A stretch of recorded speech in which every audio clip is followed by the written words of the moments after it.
The bold and the beautiful airs today. When Finn must choose whether to let Shayla pass away, Ridge and Bill tell their story and Katie responds to Bill's duplicity. At the hospital, Shayla collapses and the nurse yells, "Dr. Finnegan, she's coding," as Lai and Finn's eyes lock. Lai murmurs, "Let her die," as Finn takes the paddles. The gang gathering at the Forrester mansion is enraged by Ridge and Bill's collaboration. Ridge explains that although they do harbor animosity toward one another, they shared the desire to get rid of Sheila, and we succeeded thanks to Bill. Nobody appears convinced. Carter is upset about Bill and Sheila's connection. "She resides with you, I hear.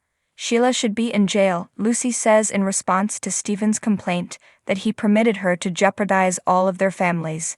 Eric, the Logans, and Taylor all offered their opinions. Ridge claims it was only a performance. Nothing about this was as it appeared. "We were collaborating with Baker and the FBI. What?" Brooke exclaims in awe. "There was no other option," claims Bill. Ridge goes on to state that Bill had to persuade Sheila that it was real, and that meant he had to persuade everyone else as well.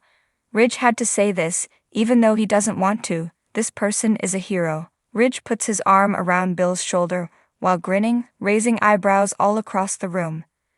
As the nurse returns with another set of paddles in the hospital, Lai angrily reminds Finn of all Sheila did. When the nurse comes back, Lai murmurs, "Let her go." When he attempts to restart Sheila's heart, Finn orders the nurse to charge and yells, "Clear." Bill claims that while in the Forrester mansion, he did not feel heroic. "How long has this been going on?" Taylor queries. "Too long," says Ridge. He reveals that Sheila had to confess to killing one of them in order to be removed from their lives. Taylor claims that since Sheila was already in detention, this is illogical. "You interfered with the testimonies of Steffi and Finn, which would have permanently imprisoned her." Taylor is correct, Bill informs her, but Sheila would only have received 10 years at most, possibly less. "This was done to keep the kids safe. Making you all doubt and despise me was hell. That had to be done though." Katie sheds a tear as he says, "The kids were all too essential to me. I had to safeguard their futures." He turns to Ridge and says, "We had to preserve their futures, and that's what we did." After the nurse leaves the hospital room, Lai begs Finn to consider his wife and daughter. When the nurse comes back, Finn revives Sheila. "Finn, why?" exclaims Lai. Finn is staring at Sheila as she collapses once more. He shocks her back to a normal heart rhythm while calling "clear," and then orders the nurse to call the cardiac team.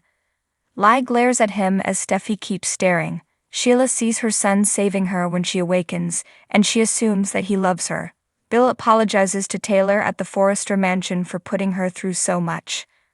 Although Ridge claims that being in that cellar with the FBI killed him, it was nothing in comparison to the sacrifice made by Bill. As Ridge makes light of Bill's attire and adds that he defends his loved ones more passionately than anybody he knows, the atmosphere lightens.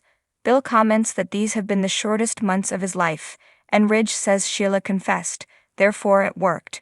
As Ridge begins to describe how she was finally hauled into prison at Il Giardino's, the crowd cheers and embraces one another.